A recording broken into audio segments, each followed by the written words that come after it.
Reverend Father Angelo Base of the Catholic Orthodox Church, and he is from the Old Roman Catholic Church. Kami po yung mga married priests. Kami po yung nakakaranas ng marriage. Kaya excited kami kapag merong wedding like this. Kasi mas nai-explain namin ng maayos because naranasan namin yung marriage.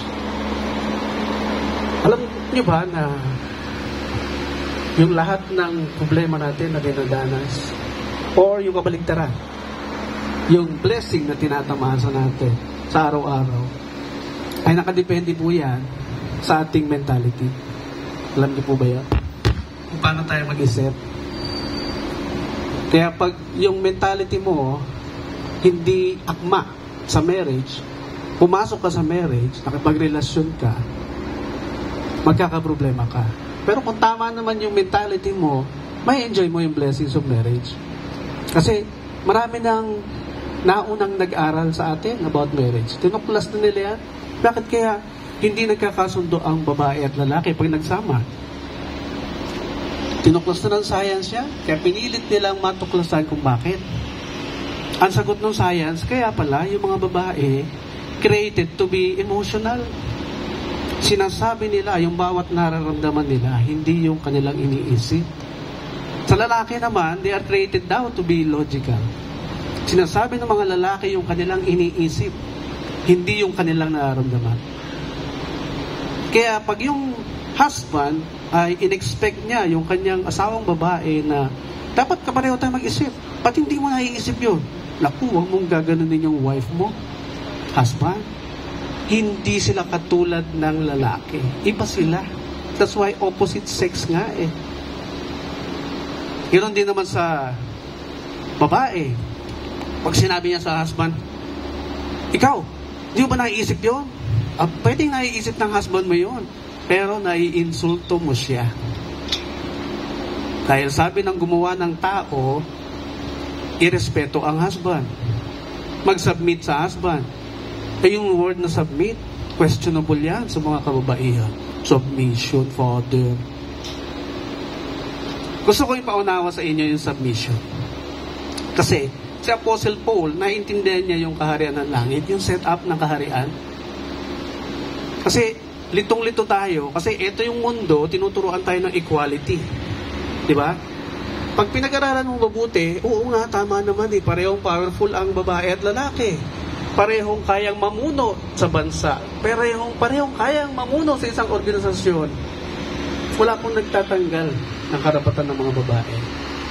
Pero pagdating sa marriage, iisa na lang kayong dalawa na pinagsama isang katawan. Kaya pag magkaiba kayo ng paniniwala or ininsist mo ang iyong karapatan na pareho ka ring may kakayahan kaysa sa husband mo, naiinsulto ang mga husbands. Iisa lang ang leader sa bawat institusyon. Kaya ang sabi ni Apostle Paul, husband is the head of the wife. So ito, maguguluhan ka ngayon. Teka muna, paano naging head siya kung pantay naman kami? Pantay naman talaga kayo no, pag pinagsama kayo. Paano kayo pinagsasama? Sa pag-isang desisyon, isang mithiin, isang destiny, isang kagustuhan sa buhay. That's why, pag violate mo yan, nagdidesisyon ka mag-isa without the knowledge of your spouse, meron siyang reaksyon na negatibo. Bakit? Nagdesisyon ka mag-isa eh. Magre-react talaga. Ayan po yung natural law na design ng ating katawan. Na hindi kagaya ng demokrasya na pag ikaw nagre-reklamo, dadaling ka sa korte. Sige, anong reklamo mo? Ilatag mo. Anong ebidensya mo? Ilatag mo. Wala pong demokrasya sa Biblia. Invento po yan ng mga Greek. Kaya pag Diyos ang pinag-usapan, hindi tayo entitled sa ating opinion. Hindi tayo entitled sa ating kondisyon. Kaya malinaw po yan sinabi sa family code. No? Inaatake nila ngayon yung family code. Nag-uusapan nila ng malalim yung divorce. My goodness. Alam niyo ba yung divorce? Resulta yan ng ignorance natin. Kaya nga, malinaw sinabi sa Family Code, Chapter 1, Article 1, Marriage. Special contract daw, dahil may ordinary contract. Yung ordinary contract, magpagawa ka ng bahay, etong kondisyon ko, etong kondisyon mo, okay, bayaran mo to, lagay mo to. Kayong dalawa yung nagkasundo, ordinary contract ko yun. Sa mga nagtitake ng law, maintindihan niya.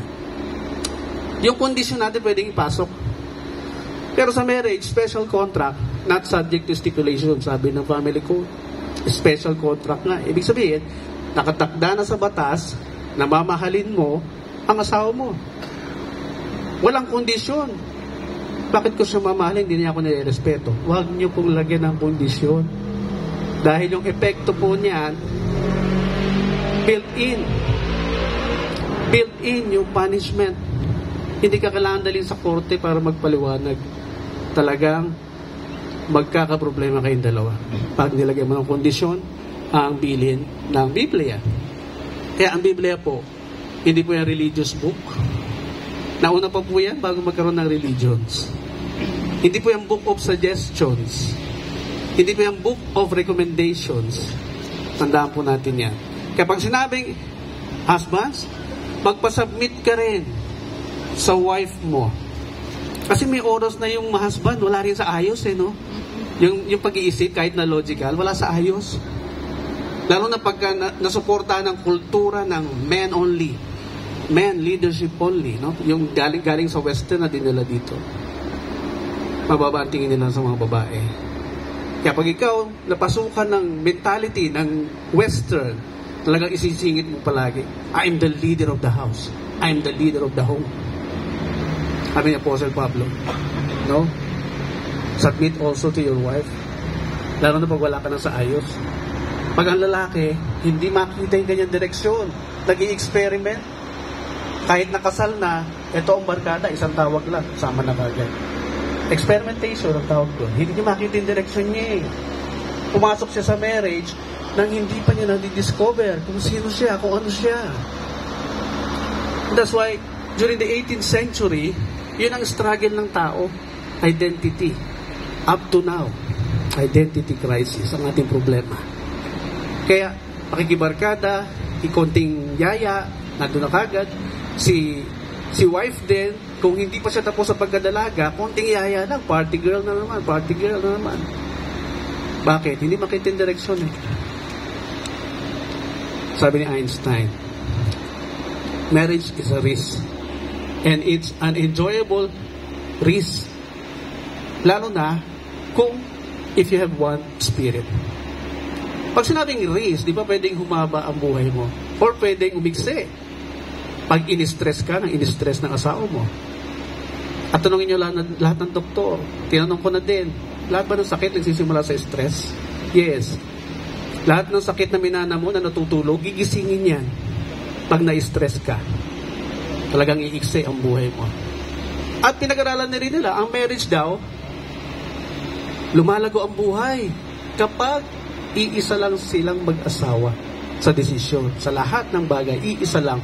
Nagbibigayan. Kaya ngayon yung sinasabi natin, magbigayan kayo. Ano ba yun? Adi, kung anong desisyon ni Mrs. at nakakatulong sa institusyon, sa pamilya, yun ang desisyon ninyo. Hindi yung nakakatulong lang sa isang party. Dapat nakakatulong sa inyong dalawa. Dahil ang isang katawan ay nangangailangan lamang ng isang spirito. The next spirit is already a bad spirit. Isang spirit lang. Kaya kayo mga friends and families nila, kapag kinausap niyo isa sa kanila, nang hindi alam nung asawa niya, magre-react yan. Bakit siya lang ang kinakausap mo? Bakit di mo pa ini-involve? Huwag mong kukontratahin yung asawa ko nang hindi ko alam. Isang katawan lang yung kinakausap mo. Communication. Nababasa yung social media, di ba? O dapat may privacy pa rin ang bawat isa. Anong privacy pinag-uusapan? Ang privacy kailangan mo pag may asawa ka na ay CR. Yun lang. Open dapat ang cellphone mo, kahit pakalat-kalat, wala kang tinatago. Pwedeng mabasa ng asawa mo, anything na nandoon. Diba? Kaya pag sinunod nyo ang mundo, magkakaproblema talaga kayo eh. What else? Ang sabi ng mga philosopher, lalo na Socrates, naalala nyo si Socrates sa Greek, pag gusto mo mag-asawa, okay, mag-asawa ka. Pero pag hindi tama yung asawa na kuha mo, you will become a philosopher later on. Kaya ang dami mong hugot, no? Pag maling tao, paano ba nagiging mali ang tao na napipili natin? Kapag hindi mo siya kinilala ng gusto. Paano ba yung proseso? 3 bagay tinuro sa Biblia. Knowledge, understanding, and application. Knowledge, understanding, and application. Knowledge, kilalanin mo siya mabuti. Intindihin mo yung kanyang pagkatao, yung personality. Kasi sinumpaan mo ng pakisamahan siya hanggang sa huling hininga ninyong dalawa. Sumumpa ka na eh. At titignan mo ngayon kung paano mo siya pakikisamahan. Kaya it starts with knowledge talaga. Magbasa ka ng books, how to be a good wife, how to be a good husband. Wala tayong excuse ngayon eh. With the advent of technology, isang Google lang yan. Kaya pag naintindihan mo na, application ang susunod. Okay? And finally, kailangan nyo laging maalala yung mga sinumpaan nyo dito sa harapan. Because the more you verbalize your vows to each other, nature is listening. At pag yung nature violate, instant din yung punishment. But when you comply with your vows, lalong attracted yung blessing sa inyong dalawa. You don't decide alone, you decide as one. And importante, grow na natuklasan mo na ang iyong pagkatao. Sino ka? Anong kaya mong gawin sa mundo? Ano ang kaya mong ibigay sa mga tao? Kaya nandun din yan sa Genesis. Ang unang utos sa atin, be fruitful, then multiply. Maging mabunga ka muna bago ka mag-multiply. Para ilan man yung anak na gawin mo, kaya mong pakainin. Logic lang yung kailangan natin para maintindihan natin talaga ang Biblia. Kaya yung iba, hindi naintindihan, nilalapasan yung fruitful. Hindi pa kilala yung sarili, hindi pa alam yung kaya niyang ibigay sa mundo, eto na, bilang ng anak. Kaya nahihirapan. In-engage din kami ng DSWD to conduct seminars sa mga nag-a-apply ng marriage license. Every time magka-counseling kami sa kanila, tinatanong namin, may perfect marriage ba? Di pa tapos yung question ko. Kayo po, naniniwala kayo, may perfect marriage? Ang daming umiiling. Patay tayo dyan. Sabi ni Socrates, para daw maging wise ka, you define the terms, no? Definition of terms. Wisdom starts from the definition of terms. Ano ba yung pagkakaintindi natin sa perfect? Alam niyo ba pag umatras tayo pabalik? Because truth means original information. So kung saan galing yung perfect, balikan lang natin, atras tayo. Ang meaning pala nun sa Hebrew, right angle, alignment. Yun ang perfect word. Yun ang meaning nun. Kaya pag hindi natin in-analyze pabalik yung word, talagang doon pa lang sa word itself, yun ang tingin natin. Hindi perfect eh. Ang sagot sa akin. Kasi dalawang tao daw, imperfect. Sino ba masabi na imperfect tayo? Sino? Kapitbahay mo? Si chairman? Tatay mo? Hindi. Genesis chapter 1, and God made everything good. Again, yung good na yan, perfect yan, paatras if you check. Tayo lang nagsasabi na hindi tayo perfect. Pero if we use the word right alignment, tamang alignment, mangyayari yung perfect marriage. Kaya yung mentality nga, sabi ko sa inyo sa umpisa eh, pag yung mentality nyo, ganun, yun na yun. You will never achieve that. You will never achieve anything that you don't believe. Ikaw iniwala eh. Kaya inuumpisahan po muna yan sa paniniwala. Then, gagawin mo. For example, nagluto siya. Gusto niya ng masayang hapagkainan, mga bata, kumakain, sabay-sabay. Ikaw, nasa work ka pa. Pag ang mentality mo, hindi ako niniwala dyan sa masayang pamilya. Basta kung anong dumating, yun lang. Hindi ka uwi na maaga. Kasi hindi ka niniwala eh. Si Mrs. excited. Gusto ko yung masayang kainan, masayang dining table, nagkakatatawanan, kukwentuhan, walang sumbatan, anything. Ini-enjoy lang ang moment as a family. Kaya magkakaproblema na yung marriage kapag yung isa hindi naniniwala, pero yung isa naniniwala. Doon pa lang may problema na tayo. Because you will never make any effort to achieve it. Anything that you don't believe, you will never make any effort to achieve it. Dito nagsisimula. Susunod lang yung katawan mo. Naniniwala ako dyan. Sige, boss, uwi na ako. Natin na ako ng misis. 5:01 onwards, family na yun.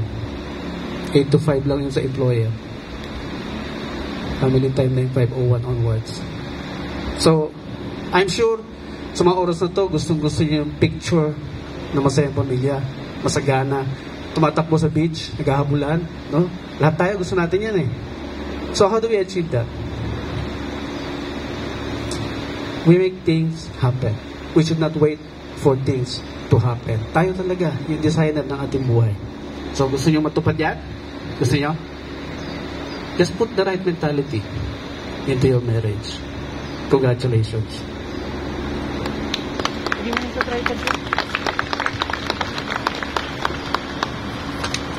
We will now proceed to the marriage rites. May we request for